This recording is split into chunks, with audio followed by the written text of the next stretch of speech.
جی بسم اللہ الرحمن الرحیم. آپ کا میزبان فرید بابر خان MCR نیوز سے حاضر ہے. اس وقت ہمارے ساتھ اسٹوڈیو میں موجود ہیں سینئر صحافی وطن وال امتیاز خان صاحب، جو کسی تعارف کے محتاج نہیں ہیں.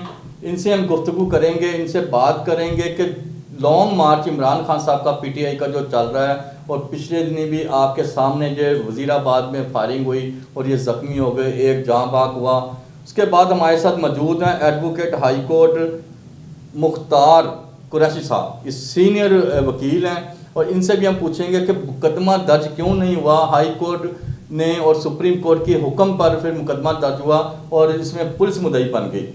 جی خان صاحب، آپ مجھے صرف یہ بتائیں، امتیاز خان صاحب، وزیر آباد لانگ مارچ اب یہ کس دہائی پہ جا رہا ہے؟ اب پھر دوبارہ عمران خان صاحب کرنا چاہ رہے ہیں. عمران خان زمان پارک میں روز میٹنگیں ہو رہی ہیں ان کی رہائش گاہ پہ لاہور میں جو زمان پارک ہے، اور اس کے اب کیا حل نکلے گا؟ وزیر آباد میں بھی اندھا دھند فائرنگ ہوئی، خوف و ہراس پھیل گیا. عمران خان صاحب کو بھی 2 کے 3 فائر لگے اور شدید زخمی ہو گئے، ایک کارکن بھی جاں بحق ہوا.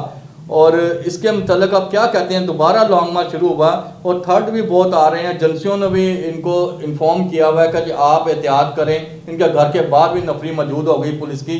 تو یہ لانگ مارچ کہاں تک جائے گا؟ اس کا کیا نتائج نکلنے ہیں؟ خان صاحب آپ بتائیں. اعوذ باللہ من الشیطان الرجیم، بسم اللہ الرحمن الرحیم. دیکھو، لانگ مارچ پہلے سے ہی ان لوگوں نے بولا تھا کہ خونی مارچ ہوگا. وہ بھی فیصل واڈا نے کہا تھا. فیصل واڈا بھی ان کے سامنے جو ہے نا بک چکا تھا، اور سارے معاملات آپ کے سامنے. بابر صاحب آپ کو سارا کچھ علم ہے.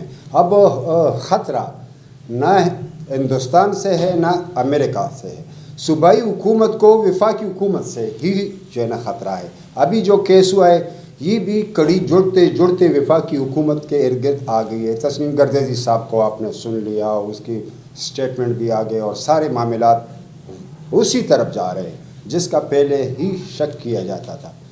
ہم نے شروع میں کہا کہ اس میں کسی ملک کا کوئی ایجنسی انوالو نہیں ہے، اور پاکستان فوج تو ہمارا فوج ہے، ہماری جان ہے. وہ ہمیں ماریں گے نہیں، ہمیں بچائیں گے. یہ لوگوں کی غلط فہمی ہے جو سامنے آ رہی ہے کہ فوج نے یہ کیا، فوج نے یہ کیا. فوج کی وجہ سے پاکستان بچا ہے. اور جہاں پر عمران خان کے تعلق ہے، عمران خان حقیقی آزادی کے لیے چل پڑا ہے. یہ حقیقی آزادی 75 ایئر ہو گئے، ہم نے آزادی کوئی نہیں لی. اپنی مرضی سے کوئی کام کر ہی نہیں سکتے. جب سے رجیم چینج ہوا ہے، میں آپ کے سوال پر بعد میں آتا ہوں، جب سے رجیم چینج ہوا ہے لوگ تباہی کے دہانے پر یعنی پہنچ گئے. پاکستان کو مسائلستان بنا دیا، لوگ بے روزگاری سے تنگ ہو گئے. اب ڈیفنس ہاؤسنگ اتھارٹی جو پراپرٹی کا جو ہے نا انٹرنیشنل مارکیٹ ہے، جس میں ہزاروں آفس ہے، سب کے سب دیوالیہ فن کے میں آ گئے ہیں. 2-2 لاکھ روپے کرایہ کون دے سکتے ہیں؟ اپنے امپلائیوں کو تنخواہیں نہیں دے سکتے. لوگ تباہی اور بربادی کے طرف جا رہے ہیں. صاحب اس کا ذمہ دار کون ہے؟ ریاست. یہ جو رجیم جس نے چینج کیا، اس ملک کی تباہی کی ذمہ دار سب وہی لوگ ہیں جو بھی ہے. ہم کسی کا نام نہیں لیتے، اور جو ہے وہ اس تباہی کا ذمہ دار ہے. لوگ تباہی کے دہانے پہ کھڑے ہیں. گھروں میں لوگوں کے راشن نہیں ہیں.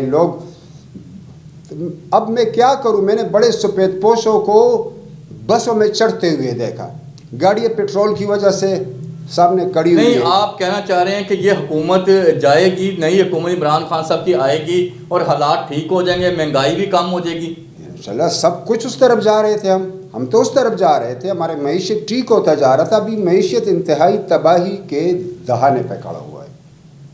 اچھا، آپ یہ صرف مجھے بتا دیں کہ اس کو اب لانگ مارچ ہونا چاہیے کہ یہ خان صاحب کو نکلنا چاہیے گھر سے، کہ نہیں؟ اس ٹائم جو حالات چل رہے ہیں، جو حالات، اصل شوٹر نہیں پکڑے گئے امتیاز خان صاحب. اصل شوٹر جنہوں نے فائرنگ کی تھی وہاں پہ، اور ان کو فائر لگے، خوف و ہراس پھیلا، لیکن وہاں پہ ایک جو شخص تھا اس کو گرفتار کر لیا گیا، موقع سے ہی گرفتار سے کیا، لیکن اصل شوٹر ابھی تک گرفتار نہیں ہوئے. تو ان کی جان کو خطرہ ہے، ابھی بھی خطرہ ہے. ایجنسیوں نے بھی ان کو انفارم کیا ہوا ہے کہ خان صاحب آپ نہ نکلیں، لیکن پھر وہ تیاری کر رہے ہیں. تو اس کا کیا نتائج، حقائق کیا سامنے آ رہے ہیں آپ کے سامنے؟ میرے خیال میں قربانی کے بغیر کوئی تحریک کامیاب ہو ہی نہیں سکتا. قربانی دینی پڑے گی. لیڈرشپ کو بھی, کارکنوں کو بھی اور پاکستانی عوام کو بھی, تب ہم حقیقی آزادی لیں گے. ہمارا جو ملک کو, ہم چین سے پیچھے چلے گئے, کوریا سے پیچھے چلے گئے, یہ ملک ہم سے پیچھے تھے, ہم سب سے پیچھے آخری لائن میں کھڑے ہیں. عدلیہ ہمارا زوال پذیر ہے. ادارے میں آپ دیکھیں لوگ طرح طرح سوالات اٹھا رہے. کبھی زندگی میں ایسا ہوا کہ یہ آرمی چیف آئے گا, وہ آرمی چیف آئے گا. یہ سارا متنازع رجیم چینج کرنے والوں نے بنا اور موجودہ وفاقی حکومت نے یہ مسئلہ اٹھایا ہے. خان صاحب, آپ کے خیال میں عمران خان صاحب جو چیئرمین پی ٹی آئی ہیں, وزیر اعظم پاکستان بھی سابقہ ہمارے رہ چکے ہیں, یہ ملک کو سنبھال لیں گے, ملک کو ٹھیک کر دیں گے, ملک ان سے چل جائے گا؟ یار آپ دیکھیں, اس نے ملک سنبھالا. ابھی تو آپ کے پی کے کی صورتحال دیکھیں, خوشحالی ادھر کیا مسئلہ ہے؟ وفاقی حکومت نے مہنگائی پیدا کر لی, دہشت گردی ختم ہوئی, ہم تو ناکوں سے تنگ تھے. اب پورے کے پی کے پرامن ہے, سب کچھ ہے, عوام خوشحال ہے, مگر صرف وفاقی حکومت کی مہنگائی میں لوگ جکڑ چکے ہیں. اور یہ آزادی مارچ کامیاب بھی ہوگا انشاءاللہ, اور ایک نیا صبح طلوع ہوگا, اور انشاءاللہ پاکستان دنیا کے ایک طاقتور. جی ہم بالکل, اللہ تعالیٰ آپ کی زبان قبول کرے اور ایسا ہی ہو. تو مختار احمد قریشی صاحب سینئر ایڈوکیٹ ہیں ہمارے پاس ہائی کورٹ کے, ان سے ہم پوچھتے ہیں جب وزیر آباد میں جو فائرنگ ہوئی تھی اس کا مقدمہ نہیں درج ہوا اور نہ ہو رہا تھا, تو اس میں پھر کارکن اور چیئرمین ان کی طرف سے پی ٹی آئی کے درخواست دی کہ ہائی کورٹ میں, سپریم کورٹ نے پھر آرڈر کیا کہ جی ایف آئی آر درج کر کے تو میرے پاس کاپی آئی جائے. لیکن آئی جی پنجاب کو احکامات جاری کیے تھے, آئی جی پنجاب نے پولیس کی مدعیت میں مقدمہ درج کر لیا. اس کے متعلق کیا کہیں گے آپ اپنا قریشی صاحب؟ جناب بابر صاحب, بہت بہت شکریہ آپ کا, آپ نے اپنے پروگرام میں مجھے دعوت دی. میرا جو اس میں قانونی پوائنٹ آف ویو ہے, قانون اس معاملے میں بالکل واضح ہے. قانون کی ضابطہ فوجداری کی دفعہ 154 بالکل واضح ہے کہ جب بھی کوئی کگنائزیبل اوفینس ہوگا تو پولیس نے مدعی کی اسٹیٹمنٹ کے مطابق مقدمہ رجسٹر کرنا ہے, کیونکہ یہی ایک ایف آئی آر ہی ایک کرمنل لا کو ایکشن میں لانے کے لیے پہلا قدم ہوتا ہے. جی لیکن یہاں پہ کچھ حیران کن واقعات پیش آئے جن کی قانون میں کوئی گنجائش نہیں ہے. کہ ایک تو موقع جو ہے وہاں سے جو اس کا ایم ایل سی ہے وہ موقع پر نہیں ہوا, موقع پر سٹیٹمنٹ مدعی کی نہیں لی گئی. بعد میں ایک لمبا چوڑا 2 صفحوں پہ محیط ایک مقدمہ دیا گیا جس پہ بڑی قانونی رائے لینے کے چکر میں وقت کو ضائع کیا گیا. ایونچولی جب سپریم کورٹ نے اس کے اوپر آرڈر کیا تو پھر جلد بازی میں آئی جی نے اپنی جان چھڑاتے ہوئے ایک چھوٹا سا پروٹوٹائپ مقدمہ درج کر دیا.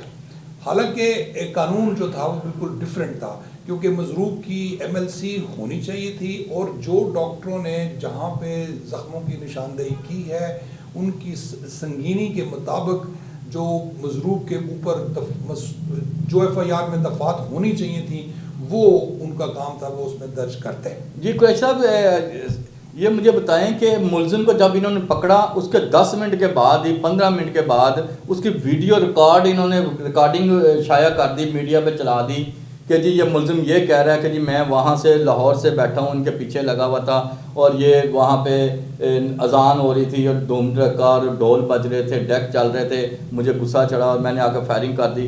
یہ پولیس کو بیان دینا نہیں چاہیے تھا. بیان اس ٹائم دیتے ہیں جب اس کو ایجنسیاں یا ہماری سی ٹی ڈی اٹھا کے لے جاتی اور اس سے انویسٹیگیشن کرتی, اس کے بعد اصل حقائق سامنے آتے. یہ کیا وجہ تھی کہ ویڈیو انہوں نے کیوں پولیس نے شائع کی؟ یہ تو دیکھیں سراسر مقدمے کی تفتیش پر اثر انداز ہونے کی ہی ایک کوشش تھی, اور یہ خدا جانتا ہے کہ یہ کس نے کیا, کیونکہ پولیس کے پاس ہی تو ملزم تھا. تو اس کا مطلب ہے کہ پولیس کیا ساز باز تھی یا کچھ اور معاملہ تھا. اس معاملے پہ میرے پاس کوئی رائے نہیں ہے.